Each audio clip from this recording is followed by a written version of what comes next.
Hello, my friends. How is it going? I have been getting an increasing number of messages from you guys saying, Marissa, I am just starting out on my fitness journey. There is just so much information out there. I have no idea where to start or what to do. Can you help me? And the answer is yes. Yes, I can. Today, I'm going to do just that. I'm going to give you my top 5 hacks to improve your health and your fitness. And these are just super easy things that you can incorporate into your life to be healthier. But while these hacks are super easy and simple to implement, they are absolutely not just for beginners.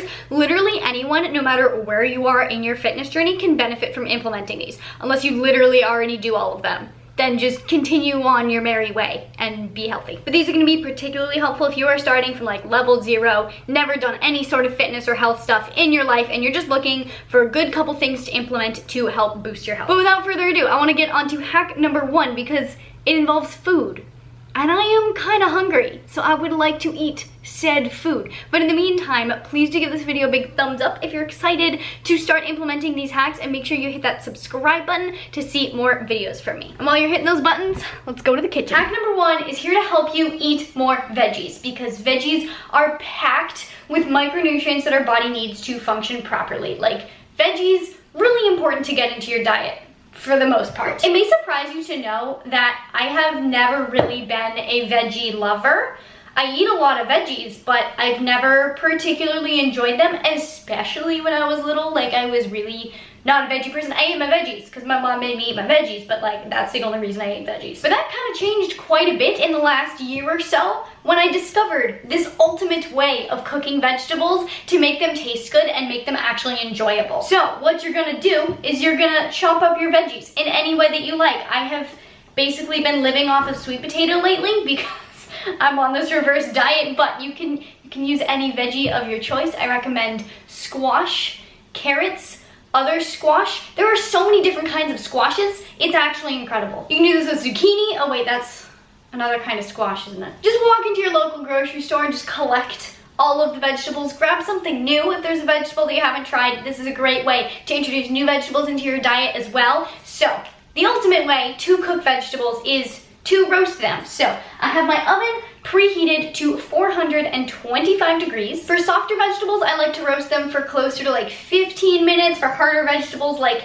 sweet potato, they usually go in there for about 20 to 25 minutes. Things like carrots usually take closer to 30, depending on how cooked you want them. So you got your chopped up veggies, just gonna drizzle on a little bit of avocado oil, which is my personal favorite oil to use when roasting things. But then, roasting the veggies is actually only half the hack. Like, it's a pretty darn good hack by itself because you can like cook any vegetable and make it awesome when you roast it, but the ultimate way to roast your veggies is to add cinnamon to them. Cinnamon just brings out the natural sweetness in vegetables, and it's not in a way that makes it sweet, like you poured sugar all over it or something. It makes it it enhances the flavor so much, and it just makes vegetables taste so much better. Just make sure you spread your veggies out evenly over a parchment paper lined baking sheet, and then you're ready to go. So many micronutrients packed on to one tray.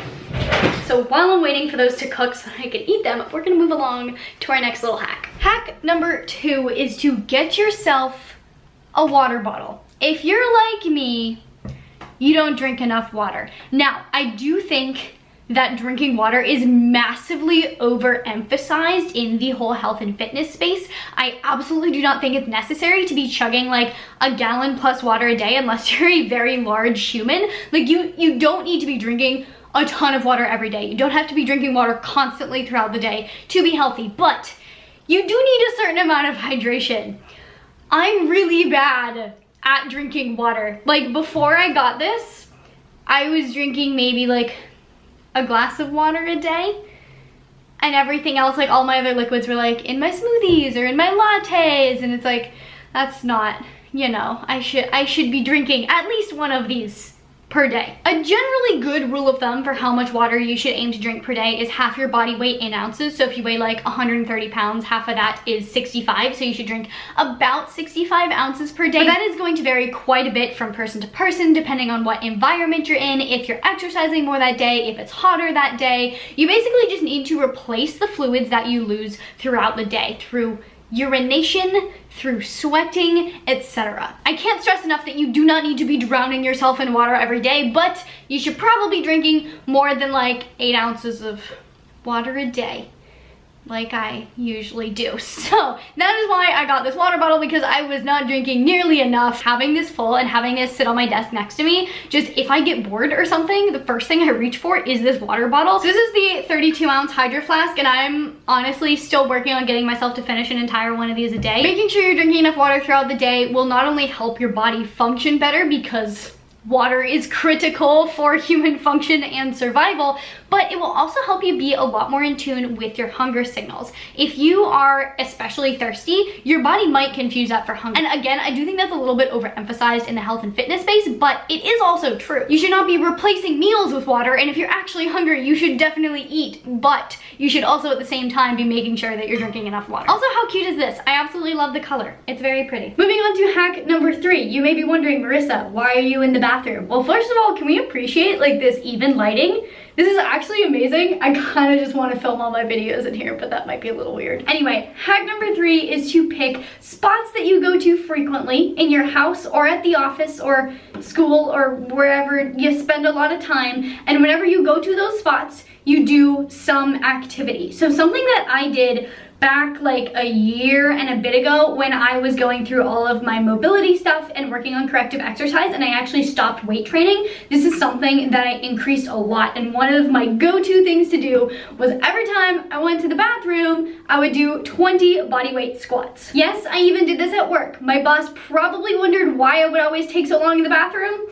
I wasn't about to tell him that I was squatting in his bathroom though, so that's just a mystery. This is just a little trick to encourage more activity throughout the day. Get your heart rate up just a little bit, get your body moving, especially because a lot of us are so sedentary that, you know, if you just sit at your desk all day, go sit on the toilet, return to sitting at your desk, and the only activity you get is just walking to and from the restroom, to and from your car, that's not very much. It's really not going to get your heart rate up either. So a way to just incorporate more activity is to set these little activities in different spaces. You'll probably also find that you'll be able to focus better, your memory will improve, your overall mood will be better, and just in general, you will feel all around better if you get in small amounts of activity spread out throughout the day. Those are just inherently some of the amazing benefits of exercise. So some suggestions and ideas for this are, of course, you know, doing 20 body weight squats whenever you go to the bathroom, doing 5 or 10 burpees before you open the fridge.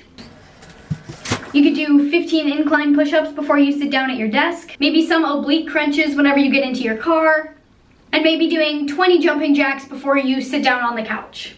Just pick 5 places that you go to frequently or things that you do frequently and just associate an exercise with them. Do the exercise before you go to the place or do the thing. My bowl of cinnamon roasted sweet potato is ready. Yes, I ate about half of it in between filming the different exercises for the last hack.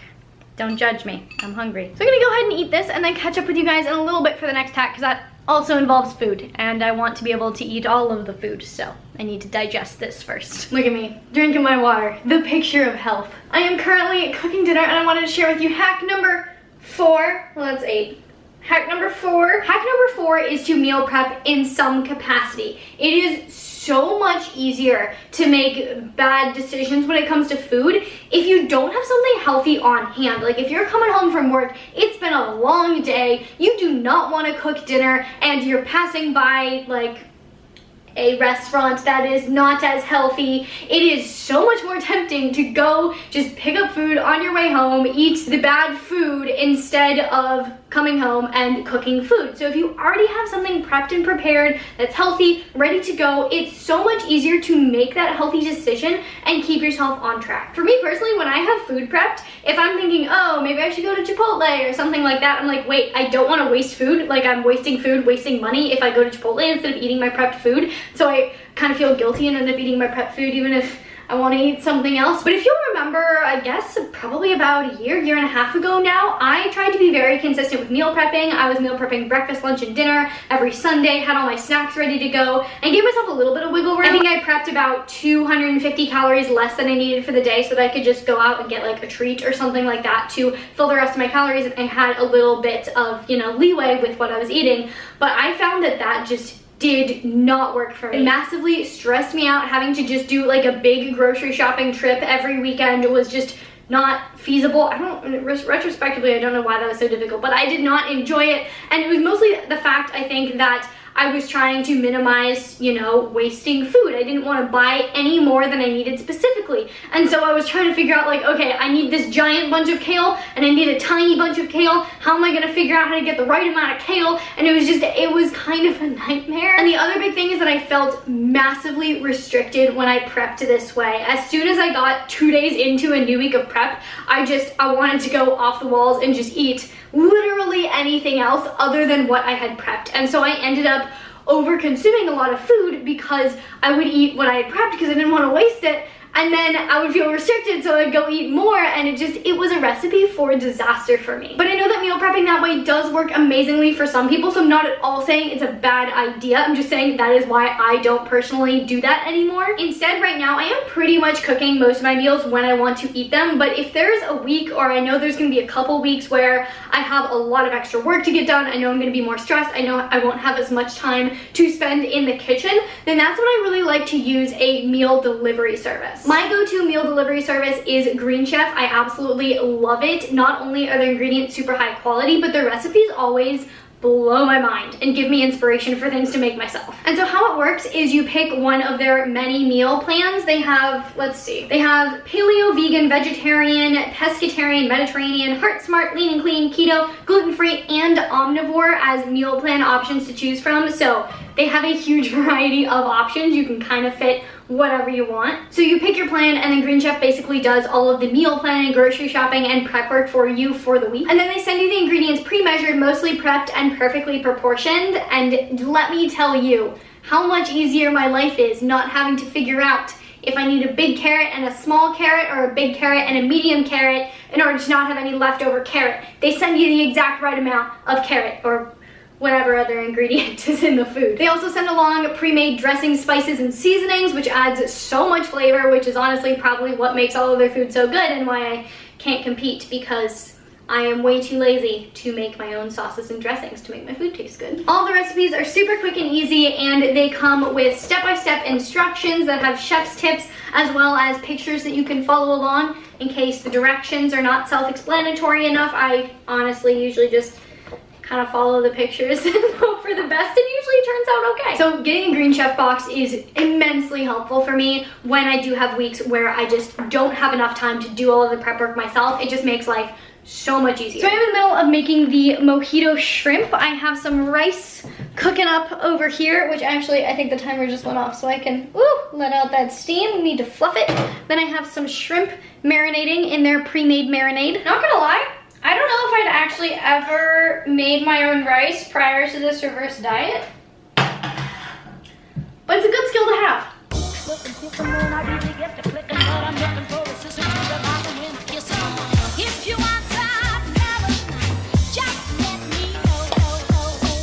Amazing, right? This is absolutely delicious. Yes, this is meant to be 2 servings, but y'all know me. So if you are looking to get into meal prep life but don't want to be confined by weekly Tupperware, then I do highly recommend looking into Green Chef. They're a USDA certified organic company, and their recipes are always mouth-watering. Literally, my mouth is watering right now. And if you go to greenchef.us/Marissa, you can get $50 off your first box to give it a try. And we're now on to the 5th and final hack, which is to choose to enjoy your indulgences. If you're, you know, chilling next to a cake and you know darn well that you're gonna end up having a slice of cake whether you like it or not, make the conscious decision to allow yourself to enjoy that cake. Where people get tripped up and end up going completely off the rails is when they have that slice of cake and every bite tastes like guilt and they can't enjoy it, and so it isn't satiating. Like, it doesn't fill that craving because they aren't taking the time to enjoy the cake. Instead, every bite just makes them feel worse and worse about themselves, and then the next day they feel the need to